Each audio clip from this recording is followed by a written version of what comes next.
사람들의 간증을 듣는 것은 여러 가지 많은 영적 유익들이 있습니다. 그 간증을 통하여 우리는 도전을 받게 되지고 그 간증 속에 역사하시는 하나님을 나의 하나님으로 우리가 섬기고 싶고 나 또한 그 하나님을 경험해 보기를 원합니다. 사람들의 간증이 많은 은혜와 역사가 있지만은 어떤 간증보다 위대한 강언은 간증은 성경 속의 인물들의 간증입니다.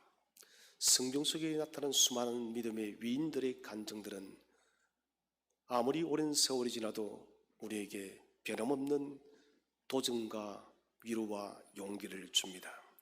오늘 사도 바울은 자신의 생에 대해서 무엇이라고 간증을 하고 있습니까? 자기의 인생은 사형 선고를 받은 인생과도 같아. 특별히 오늘 본문 말씀을 보면은 8절에 우리 8절 말씀을 다 함께 다시 한번 더 합독하도록 하겠습니다. 시작. 형제들아, 우리가 아시아에서 당한 환난을 너희가 모르기를 원하지 아니하노니 힘에 겹도록 심한 고난을 당하여 살 소망까지 끊어지고. 아시아에서 너무 심각한 고난을 당하였어. 살 소망이 끊어지고. 바울이 아시아에서 당한 일, 바울의 선교사역은 인간적 시각으로 바라볼 때 평탄하지를 못했습니다. 수많은 고난과 고통과 위협이 있었어요. 루스드라에서는 돌에 맞아서 거의 죽었다가 살아났습니다. 에베소에서는 군중들이 소동을 일으켜서 바울을 또한 죽이려 했습니다. 바울의 일생 동안 그를 고통스럽게 했던 것은 육체의 가시였습니다. 고린도후서 12장에서 그는 자신 속의 이 가시가 너무나도 고통스러워서 이 가시를 제거해 달라고 3번이나 기도를 했습니다.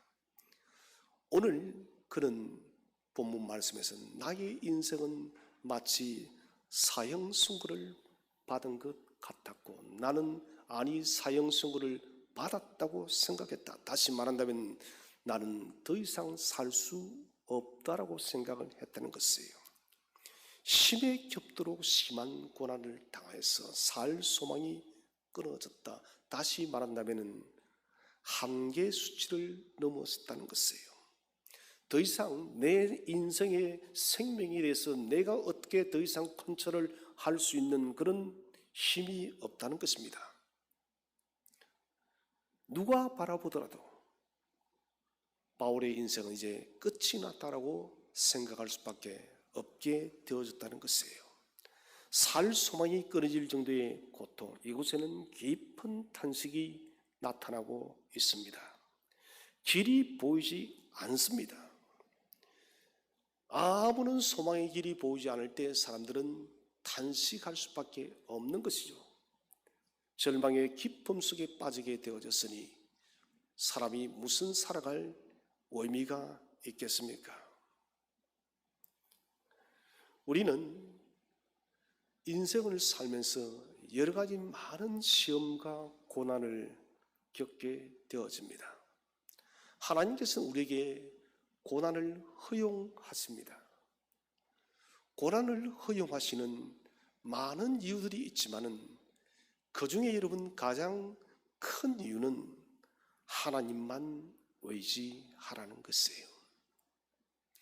자기를 신뢰하지 말고 자신을 믿지 말고 사람을 신뢰하지 말고 사람이 가진 능력과 지혜와 권력과 부여를 의지하지 말고 하나님만을 의지하게끔 하기 위해서 고난을 허용한다는 것이에요.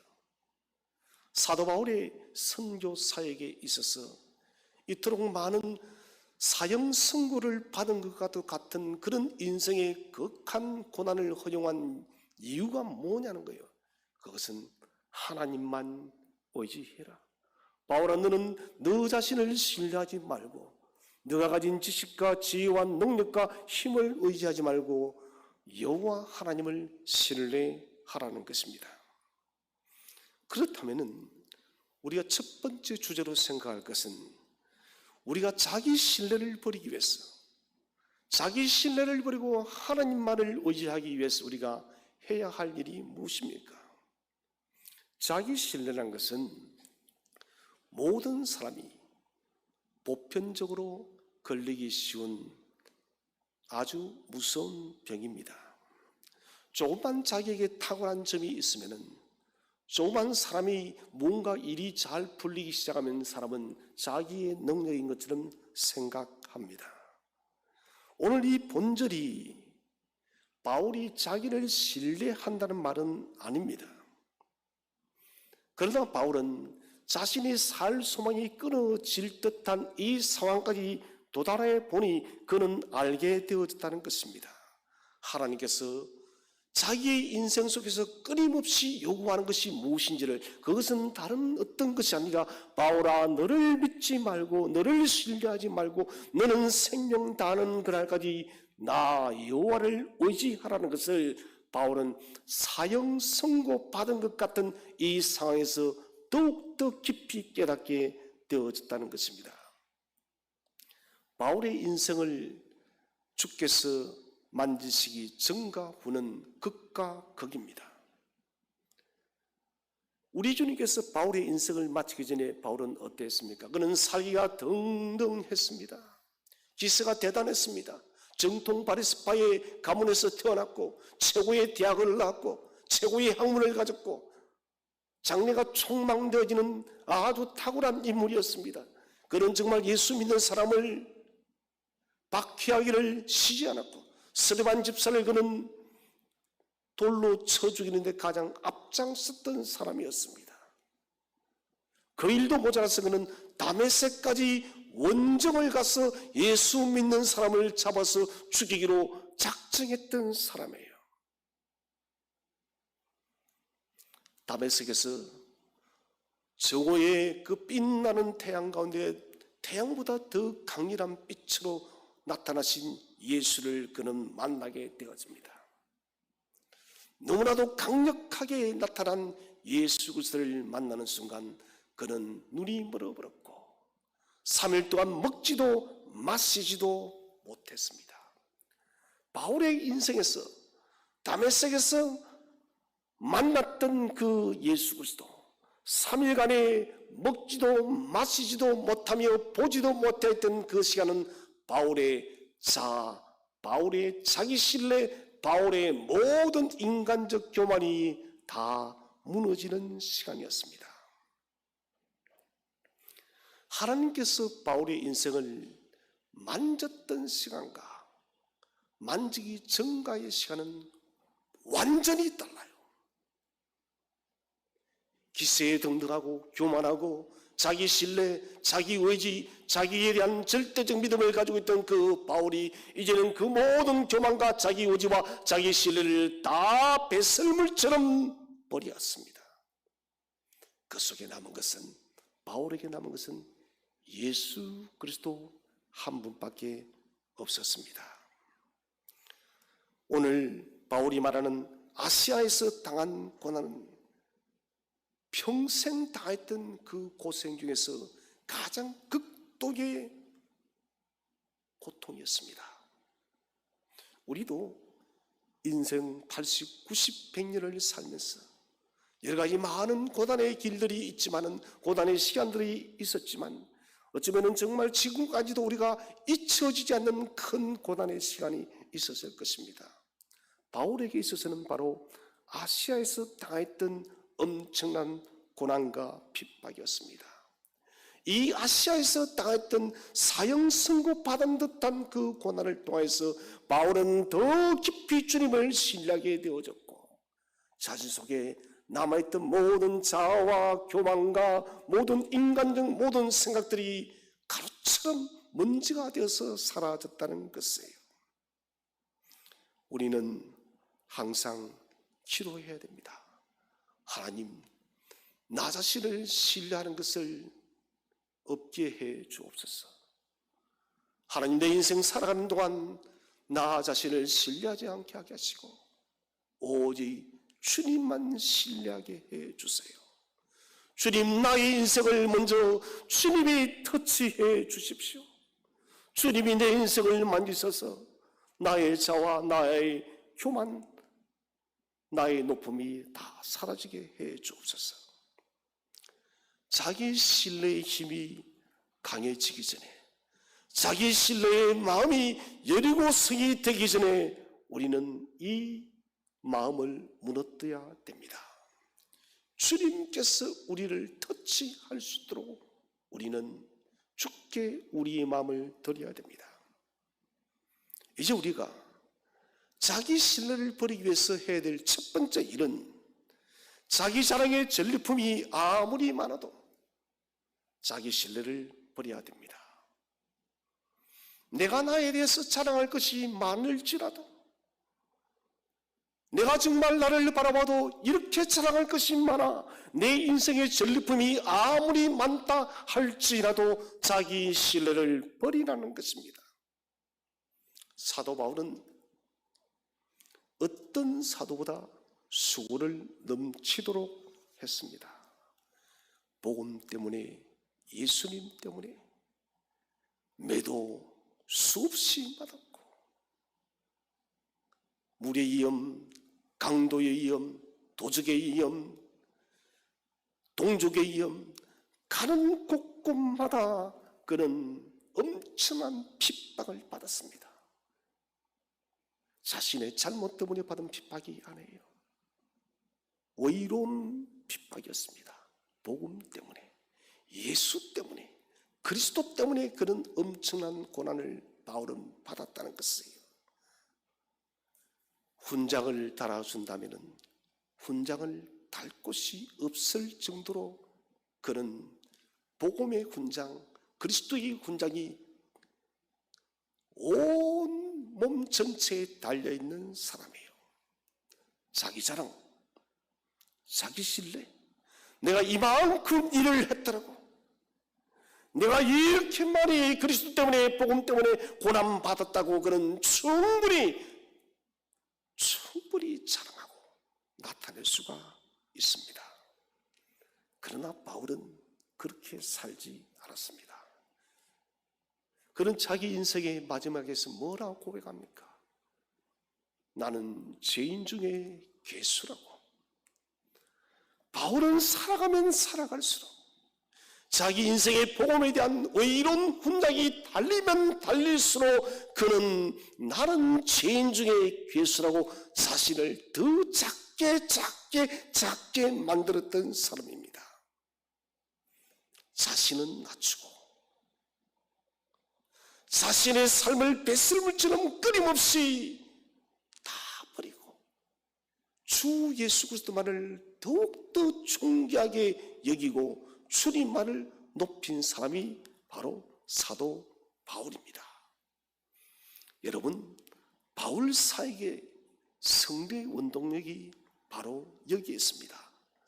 수많은 자랑거리가 있었음에도 복음을 위한 수많은 헌신, 교회를 위한 그 목숨을 내어놓았던 그 수고와 땀과 눈물이 있었지만은 이런 자랑을 하지 아니하고 이 모든 것이 다 주님의 은혜라고, 나의 나 된 것은 주 예수 그리스도의 은혜다고, 모든 공로를 주께 돌려드린 이것이 바로 바울사에게 원동력이란 것이에요.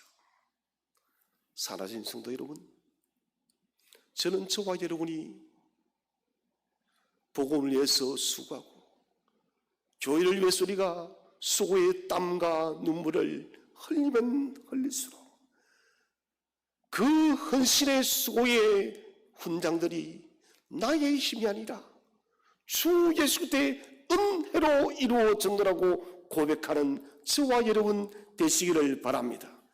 여러분, 이 고백을 해야 됩니다. 히스기야가 아수르의 18만 5천 명을 이기죠. 물론 자신이 이긴 것이 아닙니다. 하나님께서 밤중에 18만 5천 명을 단번에 끝을 내버려요. 역사학자들은 하나님께서 이 아수르 진영에 패스트를 보냈다는 그런 메시지가 있습니다. 패스트든 무엇이든 하나님께서 천사를 보내서 끝을 내버렸습니다. 세계 최대의 강국이 하룻밤 만에 무너진 것이에요. 바벨론이 너무 놀랐습니다. 아니, 저 작은 나라 이스라엘이 어떻게 세계 최대 제국 아수르 18만 5천을 하룻밤 만에 끝을 냈는가? 신하를 사실을 보내어서 그 승리의 비결을 묻습니다. 열왕기하에서 20장에서 말을 합니다. 여러분, 무엇이라 해야 되겠습니까? 히스기야의 고백이 무엇이 되겠습니까? 당연하게 하나님을 높여야죠. 나는 한 것이 기도밖에 없습니다. 나는 주께 기도하고 우리 전능하신 하나님께서 18만 5천 명을 하나님의 사자를 통해서 단번에 해결했습니다. 이 전쟁의 승리는 나의 승리가 아니요 하나님의 승리라고 그는 고백해야 될 것인데, 그는 자신의 공로로 돌렸습니다. 이 결과 하나님은 열왕기하 20장 17절에서 말씀합니다. 바벨론으로 모든 성전의 기물들이 다 옮겨지게 될 것이고 보아들이 하나도 남지 않게 될 것이고 너희 아들 중에는 바벨론으로 잡혀가서 환관이 될 것이라. 이 말씀 그대로 남유다는 멸망하고 바벨론의 모든 성전 기물이 다 옮겨지게 되고 그의 후손들은 환관이 되기도 합니다. 여러분, 지금까지 저와 여러분이 살아오면서 우리의 인생의 전리품 누가 주었나요? 자녀, 재산, 건강, 집,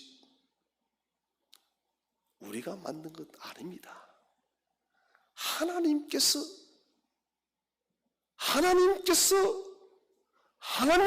저와 여러분에게 지금의 삶의 전리품을 준 것이에요.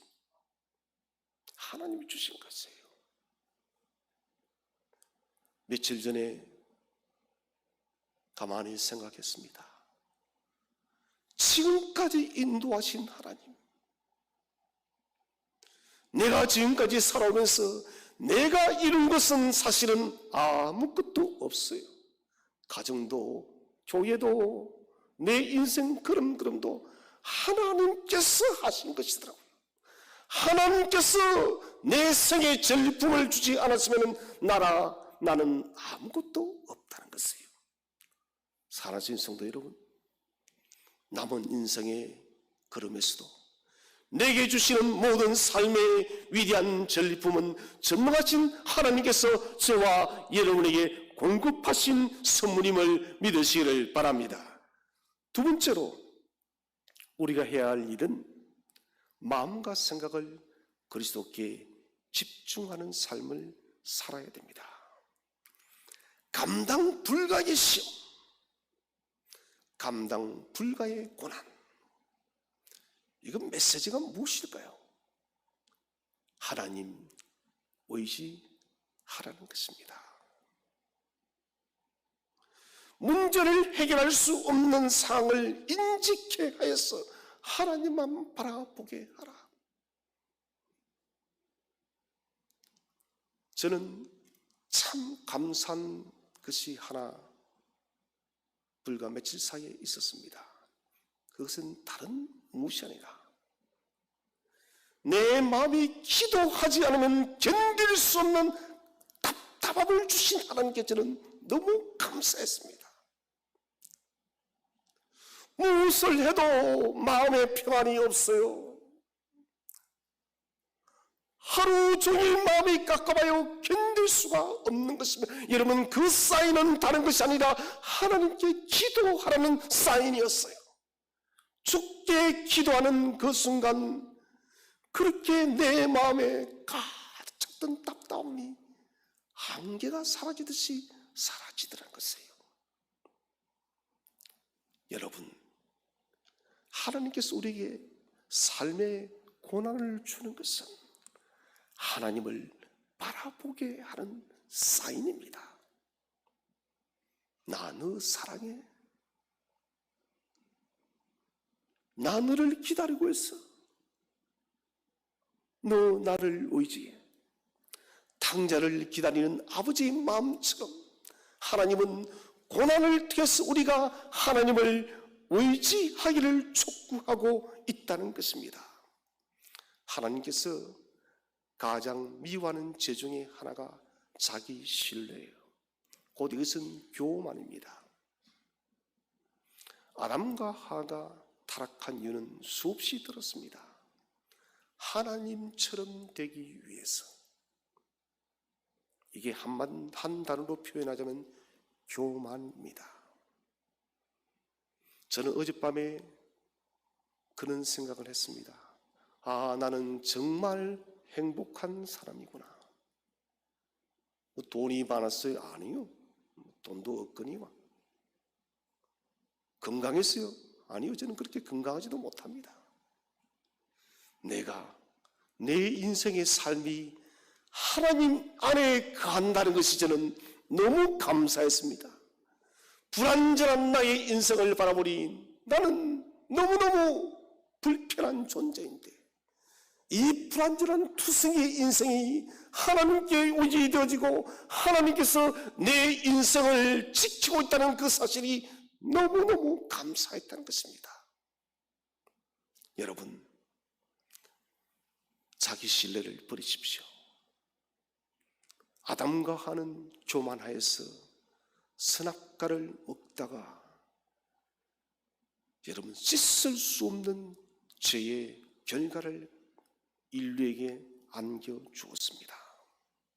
하나님은 자기 신뢰를 너무너무 싫어합니다. 교만이기 때문에. 왜 하나님이 이렇게 싫어하나요? 자기 신뢰는 다른 말로 또 표현하자면 바로 그것은 우상 숭배입니다. 자신을 숭배하는 것이에요. 자신을 믿는다는 것은 자기를 우상화하는 것입니다. 예레미야 17장 5절 말씀 다 함께 합독하겠습니다. 시작. 여호와께서 이와 같이 말씀하시니라. 무릇 사람을 믿으며 육신으로 그의 힘을 삼고 마음이 여호와에게서 떠난 그 사람은 저주를 받을 것이라. 아멘.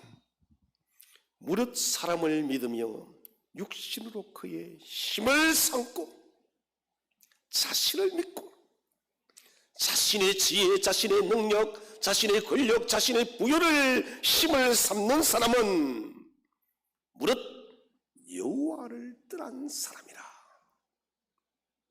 그렇지 않나요? 세상에 여러분 소위 잘 나간다는 사람을 보십시오. 대부분이 이렇습니다. 자신을 믿고 자신이 가진 권력과 부와 출세와 세상의 많은 세상의 전리품을 자신의 힘을 삼고 사는 사람들이에요. 여러분 이런 사람들 하나님 믿지 않습니다. 성경은 말합니다. 그 사람은 저주를 받을 것이라. 저 음부의 건설을 피할 수 없다는 것입니다. 자신의 능력을 의지하는 것은 하나님의 저주받은 일이에요. 자신을 신뢰하고 자신을 믿고 사는 사람은 하나님을 떠난 가장 강박한 사람이에요.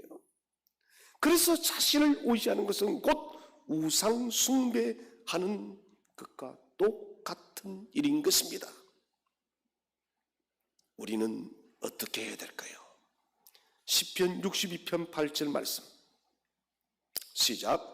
백성들아 시시로 그를 의지하고 그의 앞에 마음을 토하라. 하나님은 우리의 피난처시로다. 아멘. 백성들아 사랑하는 성도들아 시시로 항상 여호와를 의지하고 여호와 앞에 마음을 토하라. 하나님은 우리의 피난처가 되었음을 믿으시기를 바랍니다. 여러분 하나님은 우리가 붙들어야 될 분입니다. 시시로 그를 의지해야 됩니다. 하나님 앞에 마음을 토한다는 것이 무엇을 말하나요? 그것은 여러분 하나님이 저와 여러분의 왕이 되었음을 시인하는 것입니다. 왕 앞에 내 마음의 탄식과 내 마음의 수고로움과 내 인생의 고난과 내 인생의 아픔을 주께 토하시기를 바랍니다. 주께 토해야 되는 것이에요. 하나님은 정답을 제시하십니다. 왜요? 그분은 저와 여러분의 피난처이기 때문에.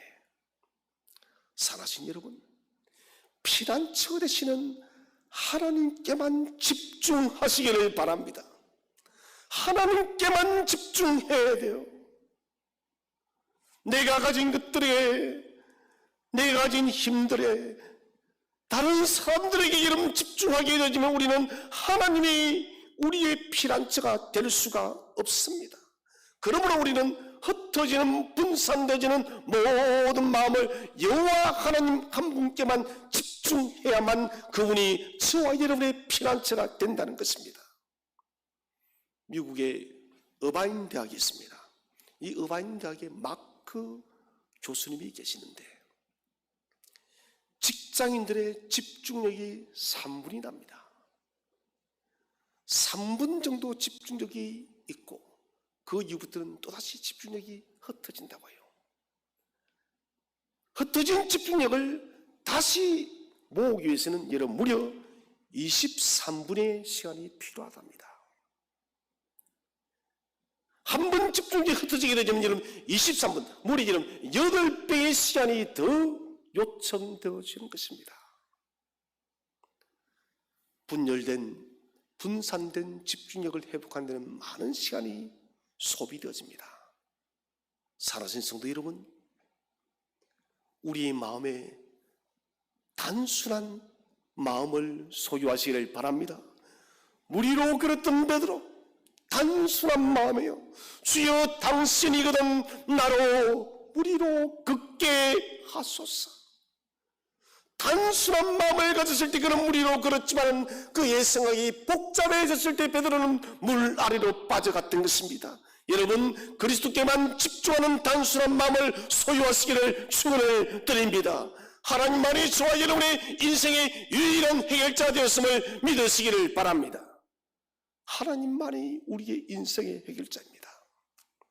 세 번째로 우리가 해야 될 일은 자기 신뢰를 하는 습관이 극복하기 힘든 일임을 알고 겸손해야 됩니다. 여러분, 자기 신뢰를 버리는 것 아주 힘든 일입니다. 특별히 뛰어난 사람, 똑똑한 사람, 탁월한 사람은 자기 신뢰를 더욱더 하게 되어집니다. 유약한 사람, 힘없는 사람은 그렇지를 좀 못해요. 똑똑할수록, 많이 가질수록, 능력이 많을수록 자기 신뢰 힘이 더 강합니다. 여러분, 이런 사람은 더 큰 수술이 필요하다는 것입니다. 사도 바울, 어떤 누구보다 자기 신뢰의 병이 큰 사람이었습니다. 확률적으로요. 그러나 그는 이 자기 신뢰를 철저하게 버렸습니다. 매일을 그는 그리스도께 붙잡혀 살았으니까요. 자기 부정을 하기 위해서 매일마다 나는 그리스도 앞에 날마다 죽노라라고 그렇게 고백하며 살았습니다. 여러분, 사도 바울 같은 위대한 믿음의 위인도 내가 그리스도 앞에서 매일 죽노라라고 그렇게 고백하며 사는데 우리가 대체 무엇인데 우리의 교만이 그렇게 높은가요?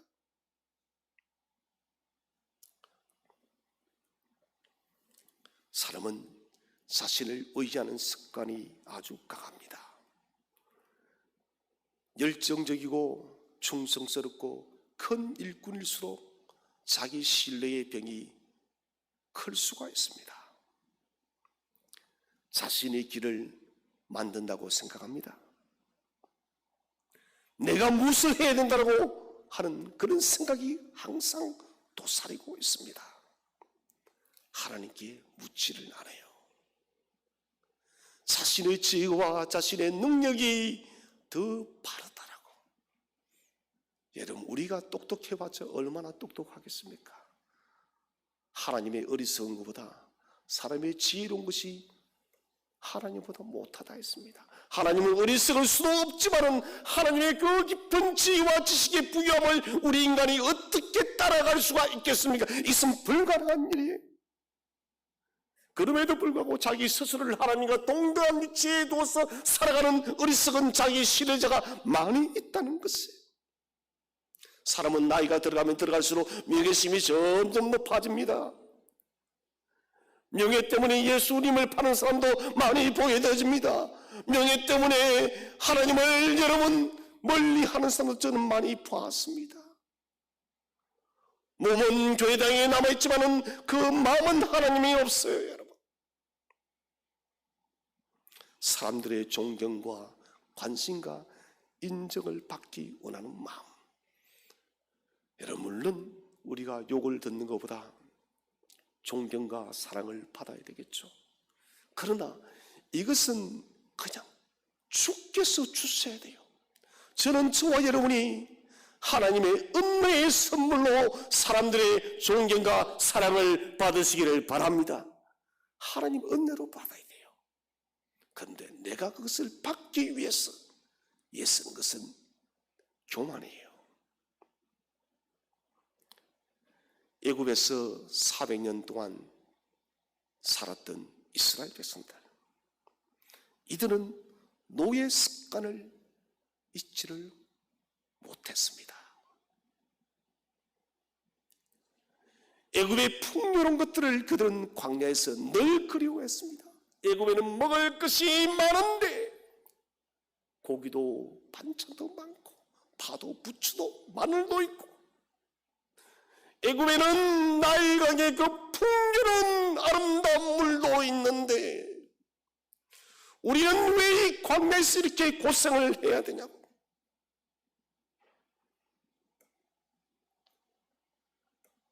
여러분, 광야 40년 하나님께서 불꽃 같은 눈으로 지키시고 구름 기둥, 불 기둥으로 인도하시며 먹을 것을 하늘에서 내리시고 메추라기를 주시고 반석에서 물을 내신 우리 하나님이십니다. 위대한 하나님의 역사를 보고도 그들은 애굽의 그 죄된 습성을 버리지를 못했습니다. 애굽의 인본주의, 애굽의 세속주의의 습성을 그들은 40년이 지나도 제대로 제거하지 못했던 것입니다. 노예 습관, 애굽의 세상주의, 애굽의 인본주의, 이 습성이 중독이 되어 있었습니다.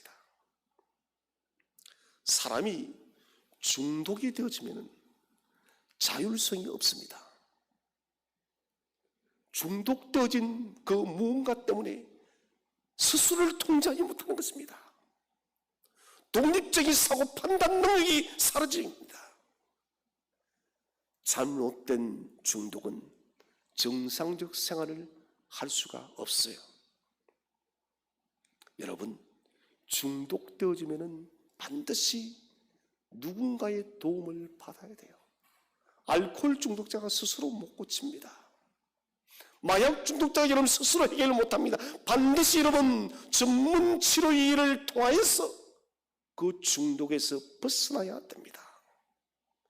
여러분, 우리 속에 배어있는 자기 신뢰의 습관, 이것을 제거하기 위해서는 하나님의 수술대 위에 우리를 들이시기를 바랍니다. 하나님의 수술대 위에는 가만히 누우세요. 하나님, 내가 여기에 있습니다. 하나님, 나를 고쳐달라고. 하나님의 수술대 위에 우리를 올려놓을 때 하나님께서 저와 여러분의 인생을 새롭게 하실 것입니다. 두 번째 주제는 자기 신뢰를 버리게 하는 우리 예수님의 해결책입니다. 첫 번째, 사형선고와 같은 절망적 상을 인지하게 합니다. 위협과 고난, 이 모든 어려움을 통해서 바울은 자신이 죽을 것 같다는 강한 생각을 했습니다. 우리 9절 말씀을 다 함께 한번 읽어보겠습니다. 9절 말씀 시작. 우리는 우리 자신이 사형 선고를 받은 줄 알았으니 이는 우리로 자기를 의지하지 말고 오직 죽은 자를 다시 살리시는 하나님만 의지하게 하심이라. 아멘. 우리는 우리 자신이 사형 선고를 받은 줄 알았으니, 상황과 환경과 모든 여건들이 사형 선고를 맞은 사람처럼 그렇게 자기 인식이 되어졌다는 것입니다. 우리도 이런 인생 그름 속에서 이제는 더 이상 해결책이 없어, 이제는 더 이상 비상구가 없어, 이제는 탈출구가 없어, 동서남북이 다 꽉 막혀서 이제는 끝이다라는 그런 생각이 들 때가 여러분 있습니다. 그러나 여러분 기억하십시오. 하나님께서 결정하지 않았으면 끝이 아닌 것입니다. 하나님께서 문을 닫지 않았다면 여러분 어딘가에 탈출구가 있음을 믿으시기 바랍니다. 하나님께서 문을 닫지 않으면 되는 것입니다. 고난의 현장에 있어도 하나님의 손이 보호한다면 우리는 보호함을 받는 것입니다. 시편 68편 20절을 우리 한번 다 함께 읽어보겠습니다. 시작. 하나님은 우리에게 구원의 하나님이시라. 사망에서 벗어남은 주 여호와로 말미암거니와. 아멘. 하나님은 우리에게 구원의 하나님이시라. 여러분 이 말을 믿으십니까? 하나님은 저와 여러분의 구원의 하나님이십니다. 하나님은 오늘도 저와 여러분을 건지시기 위해서 졸지도 아니하시고 주무시지도 아니하시며 쉬지 않고 일하시는 하나님이심을 믿으시길 바랍니다. 사망에서 벗어남은 주 여호와로 말미암거니와. 믿음의 눈을 포기하지 마십시오. 믿음의 눈으로 바라보면 하나님께서 저와 여러분을 건지시고 계심을 우리는 반드시 목도할 수 있다는 것입니다. 사람은 죽음 앞에서 한계를 깨닫게 되어지고 모든 사람은 약해집니다. 사형 선고 받은 것 같은 바울도 마찬가지입니다. 죽음과 똑같은 이 문제 앞에서 그는 하나님을 바라보는 거예요. 여러분 우리의 할 일은 이것이에요. 문제가 무엇인가? 환경이 어떠한가? 상황이 이렇게 힘들어. 이것을 우리가 바라볼 것이 아니다는 것입니다. 이 모든 문제 위에 계시는 전능하신 하나님을 바라보는 것이 저와 여러분의 할 일인 것입니다. 모든 것 다 내려놓아야 돼요. 그리고는 그리스도께 다 맡겨버려야 됩니다. 모든 삶의 영역에서 하나님께 의탁하는 삶. 하나님은 고난이라는 이 도구를 통해서 자기 신뢰의 습관을 제거하는 것입니다. 두 번째 우리 예수님의 해결책은 인간의 철저한 무력감을 경험하게 합니다. 다시 말한다면 내가 할 수 있는 것이 아무것도 없다는 것이에요. 큰 병 앞에서 가족들이 그 환자를 위해서 아무것도 할 수 없는 무력감을 가지는 경우를 우리는 드라마나 이야기를 통해서 보게 되십니다. 자녀가 아픕니다. 자녀가 아파요. 그런데 부모가 해줄 수 있는 것이 하나도 없습니다. 여러분이 이 부모의 무력감을 아십니까? 해당장 야이로를 보십시오. 딸이 아파요. 그가 예수님을 만나기 전까지는 그가 해줄 수 있는 것이 아무것도 없었습니다. 이제는 딸이 죽기를 기다릴 수밖에 없었습니다. 예수님을 만나고 나서야 해당장 야이로는 소망을 가질 수가 있었던 것이에요. 바울도 마찬가지입니다. 스스로 이 사망의 그림자, 사형 선고의 그림자를 그 스스로가 어떻게 극복할 수가 없었다는 것입니다. 해결할 수 없는 사람의 무력함을 사도 바울도 철저히 느꼈다는 것입니다. 이길 수 없는 문제 앞, 자신의 한계, 사형 선고 받은 듯한 일. 이것은 여러분, 고난이란 것은 우리를 신뢰하는 것을 제거하는 최고의 약인 것이에요. 해결할 수 없는 일 앞에 우리는 무력함을 느껴야 됩니다. 이길 수 없는 문제 앞에 우리는 우리의 한계를 철저하게 깨달아야 된다는 것입니다. 사형선고 같은 인생의 고난이 있습니까? 하나님은 우리에게 촉구하고 있습니다. 너 힘 빼. 너 힘 의지하지 마라. 그거 지금 말씀하시는 거예요. 자신 의지하지 말고 하나님을 의지하라고 촉구하고 있다는 것입니다. 세 번째는, 예수님의 해결책은 인간적인 모든 위로와 희망을 제거하십니다. 사람이 여러분 구원받기 위해서 첫 번째 할 일이 뭐냐? 그것은 인간의 능력에, 자신의 능력에 사형 선고를 내리는 것이에요. 여러분, 나에 대해서 우리는 사형 선고를 내려야 돼요. 갈라디아서 2장 20절에 사도 바울이 무엇이라 그가 고백합니다. 내가 사는 것은 내 안에 내가 사는 것이 아니고 내가 죽어지고 내 안에 예수 그리스도께서 사신 것이라. 이것은 무엇입니까? 바울이 자기 인생에 대해서 사형 선고를 내리는 것입니다. 여러분, 예수 믿는 사람은 자기 인생에 사형 선고를 내린 사람입니다. 자기는 죽어지고 예수와 저와 여러분의 인생에 산 사람, 이 사람이 예수 믿는 사람이에요. 모든 희망이 사라지고 사람을 의지할 수 있는 인간적인 모든 힘들이 사라지고 나는 아무것도 할 수 없다고 생각할 때, 그때 이런 주님께서 오셔서 은혜를 베푸시는 거예요. 아, 주님 너무 하신 것 아닙니까? 아니에요. 여러분, 우리의 힘이 살아있으면 우리가 여러분 그 위기를 이기게 되지만 히스기야처럼 하나님께 영광을 돌리지 않습니다. 자신이 했답니다. 안 그럴 것 같아요? 여러분, 인간은 원래 그래요. 인간은 여러분 조금이라도 자신이 뭔가를 기회했다면 자신이 했답니다. 예를 한번 들어볼까요? 예수님께서 구속의 위대한 사역을 이루실 때 철저하게 주님께서 모든 것을 다 짊어지셨습니다.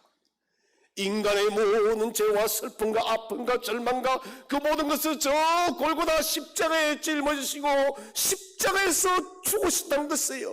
모든 사망의 저주를 주님은 다 짊어졌습니다. 우리 사람의 구원을 위해서 주님께서 전적으로 다 감당했습니다. 그런데 만약 이 위대한 십자가 사역에 우리가 무언가를 보태었다 가정해 봅시다. 우리 힘이 1%도 더해져서 십자가의 구원 사역이 이루어졌다면 아마도 우리는 예수 믿지 않을 것이에요. 이렇게 말할 것이에요. 내가 했다라고. 사람의 구원은 예수가 한 것이 아니라 사람이 했다라고, 내가 했다라고 말할 것이에요. 여러분, 이것은 인간이 그만큼 부패했다는 것입니다. 사람이 그만큼 교만하다는 것입니다. 모든 구원의 소망은 예수 그리스도께로부터 나옴을 믿으시기를 바랍니다. 우리는 우리의 잘못을 제거해야 됩니다. 모든 인간적 위로의 희망이 제로가 돼야 돼요. 물에 빠진 사람이 여러분 힘이 다 빠졌을 때 건져내야 됩니다. 그래야만 그 사람은 은혜를 압니다. 물속에 힘이 다 빠져서 죽어가는데 그때 건져내야지. 힘이 있을 때 건져내면 그 사람은 자기의 힘으로 살았다는 것이에요.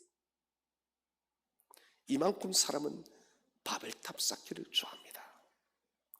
세 번째 주제는 자기 신뢰를 버리고 하나님만 의지할 때 찾아오는 유익입니다. 어떤 유익이 찾아올까요? 첫 번째, 사형선고 같은 고난 앞에 자신을 의지하는 일을 예방합니다. 자기 의지하는 것을 예방한다. 사형선고를 받은 줄 알았으나 이는 우리로 하여금 자기를 의지하지 않고 누구를 의지한다고요? 하나님을 의지하게끔. 죽음은 엄숙합니다. 죽음은 고통스러운 것이에요.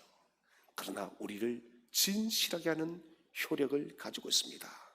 그래서 죽음의 문턱 앞에 갔다가 살아난 사람은 겸손합니다.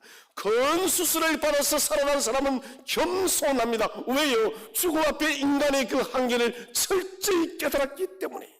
그래서 우리는 고난 앞에서 여러분 더욱더 겸손하십시오. 고난이 찾아오면은 내가 겸손해지고 내가 죽어지고 주님을 신뢰하고 하나님을 의지해야 되겠구나. 여러분, 이것이 고난을 대하는 성도의 자세입니다. 두 번째 유익은 죽은 자를 다시 살리시는 하나님만 의지합니다. 바울은 부활의 주 예수 그리스도 성부 하나님만을 의지합니다. 자신의 죽는 것, 이것은 문제가 되지 않는다는 것입니다. 내가 죽어도 괜찮아. 내가 죽으면 이 성교하다가 사형 선고 받아서 내가 죽으면 그래, 나는 저 하나님 나라 부활의 나라로 갈 것이야. 이게 이런 바울인 것입니다. 여러분, 인생을 너무 복잡하게 생각하지 마십시오. 육체의 한계가 찾아왔습니까? 여러분, 생명이 끝난 듯 합니까? 그때는 이 마음을 가지세요. 그래, 이제 내가 할 일이 다 된 것 같아. 그러면 내가 저 안식의 나라에 가면 되지. 여러분, 이렇게 생각하면 돼요. 하나님께서 사람들 기회를 주시면 살면 되는 것이고, 하나님께서 부르시면 가면 되는 것이에요. 창세기 22장에서 하나님은 아브라함에게 이삭을 번제로 드리려 합니다. 아브라함은 분명히 말합니다. 하인들에게 모리아 산에서 우리가 가서 하나님께 희생 제사를 드리고 우리가 돌아오리라. 뭡니까? 아브라함은 믿었다는 것입니다. 하나님께서 내 아들 이삭을 죽인다 할지라도 다시 살릴 줄을 믿었던 것이에요. 바울은 사형선고 같은 수많은 두려움과 고난, 이에게서 사망으로 생명이 끝이 난다 할지라도 사명이 남아있다면 하나님이 살릴 줄 믿었던 것이에요. 사랑하는 성도 여러분, 그렇습니다. 아무리 고난의 그 강이 깊다라고 할지라도 사명이 있다면 주께서는 저와 여러분의 모든 것을 다시 역정케 하고 살릴 줄을 믿으시기를 바랍니다. 세 번째는 하나님께서 직접 우리를 위협하는 모든 대상을 주관하십니다. 위기 앞에 섰을 때 잊지 마십시오. 모든 위기의 고난과 환경들은 주님이 주관하고 있음을 확신하시길 바랍니다. 나는 다스리지 못해도, 나는 해결하지 못해도 주님이 만지고 계시다는 것입니다. 이런 영화를 보십시오. 영화의 모든 흐름들은 감독이 만드는 거예요. 감독은 주인공을 살리기도 하고 죽이기도 합니다. 바울의 지금의 아시아에서 당했던 이 모든 고난의 환난의 이 환경을 누가 지금 간섭하나요? 하나님이요. 저와 여러분의 인생도 주께서 간섭하고 있음을 믿으시기를 바랍니다. 여러분, 사회성을 받은 것 같은 그 고난의 현장 앞에 있다 할지라도 주께서 저와 여러분의 삶을 주관하고 있음을 확신하시기를 바랍니다. 그래서 다윗은 천만인이 나를 친다 할지라도 내가 두려워하지 않을 것은, 사랑하신 여러분, 천만인이 칠 것 같은 두려움이 우리를 둘러싼다 할지라도 그 천만인의 적들을 주께서 다스리심을 믿으시기를 바랍니다. 우리에게 필요한 것은 전능자의 도움을 깨우는 것입니다. 삶의 고난 속에 처했을 때 우리에게 필요한 것은 전능하신 하나님을 깨우는 것이에요. 갈릴리 바다를 항해할 때 주님께서 배의 고문에서 주무시고 배는 큰 풍랑에 직면했습니다. 여러분, 할 일이 무엇인가? 주님을 만지는 거예요. 주님을 터치하는 거예요. 주님을 깨우는 것입니다. 주여, 우리가 죽게 된 것을 돌보지 아니하시나이까? 여러분, 주님을 깨우시기를 축원을 드립니다. 주님을 깨우시기 바랍니다. 우리의 자기 신뢰를 다 버리시기 바랍니다. 내가 죽어지고 나를 신뢰하는 모든 것들을 여러분 이제는 다 버리시기를 바랍니다. 주님만을 붙드시기를 바랍니다. 영적 자산을 기록할 때 나는 다 죽어지고 내 안에는 그리스도만이 살아야 된다는 것입니다. 자기 신뢰가 가득한 사람은 곰팡이가 잔뜩 낀 식사를 하는 사람과 똑같습니다.